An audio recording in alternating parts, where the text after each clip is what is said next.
जय Hind. Inverse of matrix का most important question solve करेंगे। तो अभी तक हमारे चैनल को सब्सक्राइब नहीं किए हैं तो सब्सक्राइब कर ले और बेल आइकन का दबा दें। हाँ, अपने दोस्तों के साथ शेयर करना नहीं भूलिएगा। चलिए इस लेक्चर इनवर्स ऑफ मैट्रिक्स का क्वेश्चन सॉल्व करने से पहले थोड़ा सा इसको हम लोग बेसिक देख लेते हैं क्या होता है।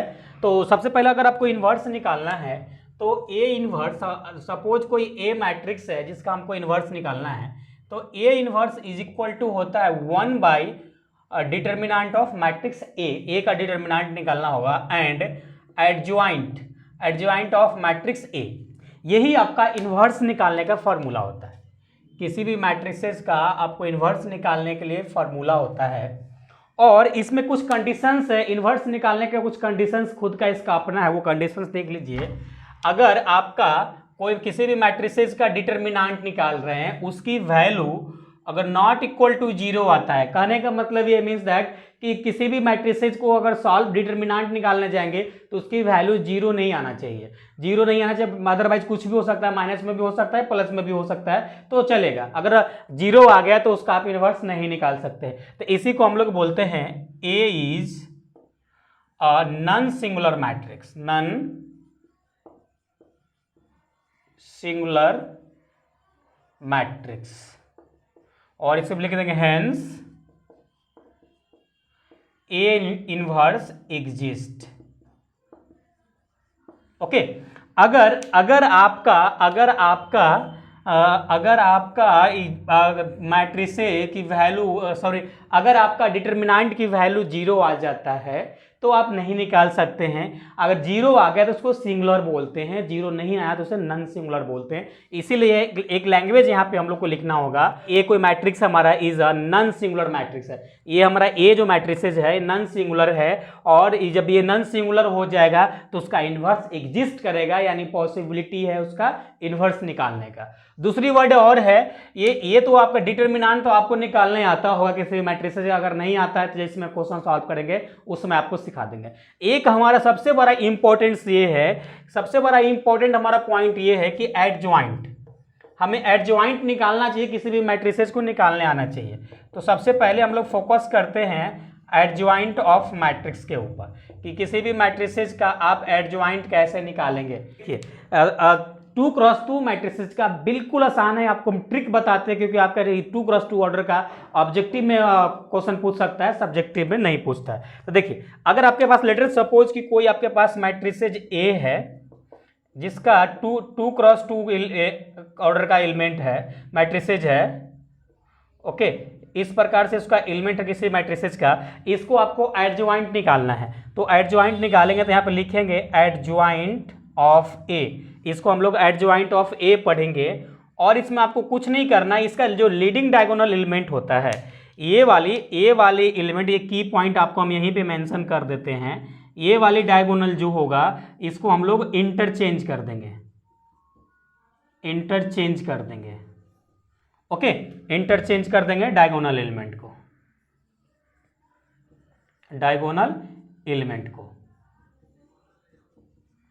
ओके। डायगोनल एलिमेंट को हम लोग यहाँ पे इंटरचेंज कर देंगे तो क्या हो जाएगा, यहाँ पे A22 और यहाँ पे हमारा आ जाएगा A11। और ये दोनों डायगोनल एलिमेंट में कोई चेंजेस नहीं आएगा, केवल साइन चेंज होगा। ये प्लस में है तो माइनस में हो जाएगा A21 और यहाँ पे माइनस हो जाएगा A12। यही इसका एडजॉइंट ऑफ मैट्रिक्स ए हो गया, इसका एडजॉइंट ऑफ मैट्रिक्स ए हो गया। अभी कुछ एग्जाम्पल से अगर समझना चाहेंगे तो चलिए कुछ एक एग्जाम्पल हम ले लेते हैं। यहाँ पे लेट अस सपोज कि आपके पास ए है, कोई मैट्रिसेज ए है जिसका एलिमेंट हमारा 2 3 1 4, इस प्रकार से कोई हमारा मैट्रिसेज है और इसको हमको एडजॉइंट निकालना है, एडजॉइंट ऑफ ए निकालना है। तो एडजॉइंट निकालेंगे तो आपको हम क्या बताया, ये वाले डायगोनल इंटरचेंज हो जाएगा, यानी 4 हो जाएगा और 2 हो जाएगा। इसमें केवल प्लस है तो माइनस में, माइनस है तो प्लस में कन्वर्ट हो जाएगा, केवल साइन चेंज होगा। This is a adjoint of matrix, okay. उसके बाद अब हम बात करते हैं 3x3 ऑर्डर का मैट्रिसेज रहेगा तो उस केस में आप कैसे निकालेंगे। तो चलिए अब हम एक मैट्रिसेज लेते हैं 3x3 का। एग्जाम्पल नंबर 1, एग्जाम्पल नंबर 2, हमको एक मैट्रिसेज लेने जा रहे हैं। 3x3 ऑर्डर का मैट्रिसेज है, इसका हम लोग एडजॉइंट निकालते हैं। तो एडजॉइंट निकालने के लिए आपको कोफैक्टर निकालना पड़ेगा सभी एलिमेंट का। तो यहाँ पे हम लोग लिखेंगे the cofactors of the element first row, second row and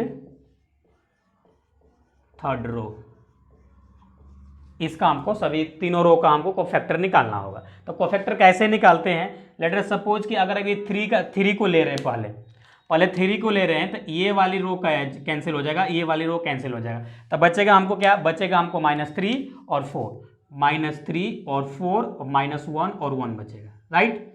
उसी प्रकार से अगर -3 लेते हैं, -3 लेंगे, ये -3 तो ये कॉलम जाएगा, ये रो जाएगा, तो बचेगा 2 4 0 1, तो यहाँ पे बचेगा हम लोग को 2 4 0 1, राइट। उसी प्रकार से फिर अगर 4 लेते हैं तो ये वाली कॉलम जाएगा, ये वाली कॉलम जाएगा और ये वाली कॉलम जाएगा, तो हमको क्या मिलेगा? ये रो जाएगा, तो हमको मिलेगा 2 -3 0 1, राइट। इतना मिलेगा।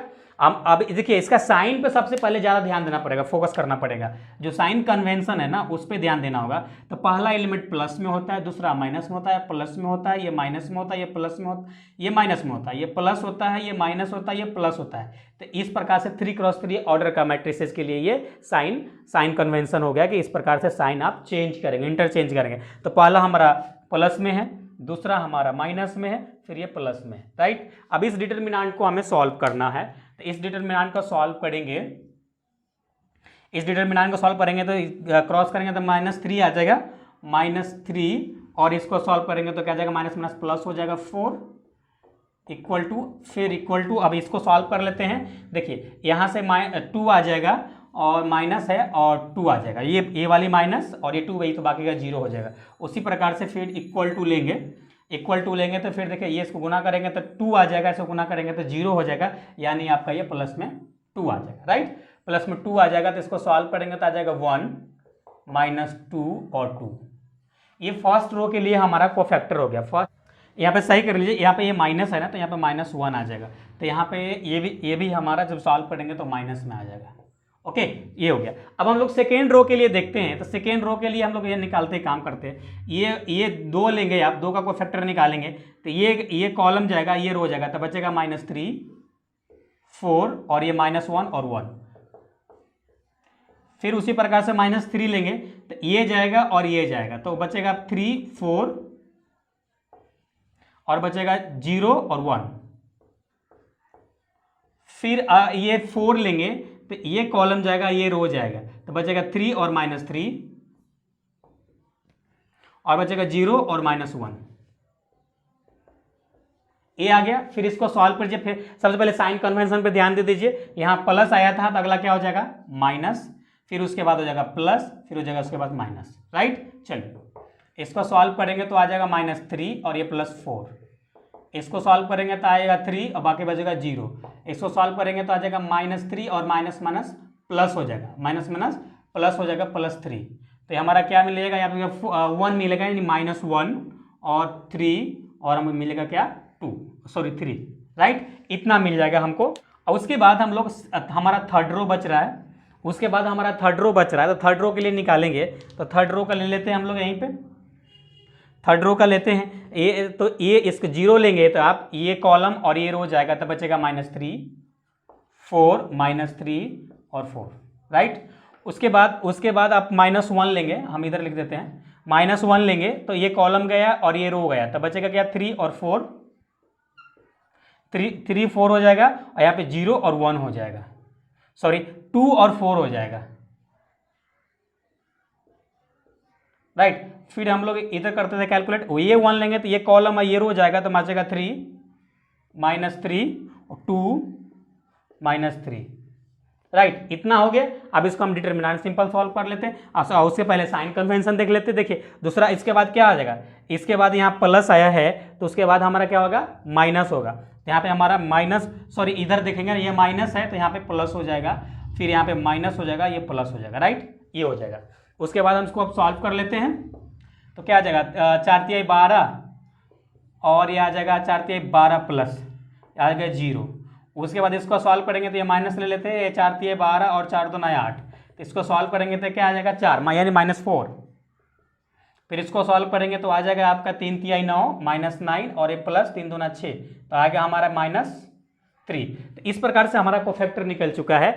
अब हम लोग इसका फाइनली ट्रांसपोज करेंगे, इसको नोट डाउन कीजिए, फिर आगे सॉल्व करते हैं। चलिए इस क्वेश्चन को हम लोग आगे सॉल्व करते हैं। तो देखिए जितने भी आपका कोफैक्टर आया इस मैट्रिसेज का, एक नया मैट्रिसेज आपको मान लेना है।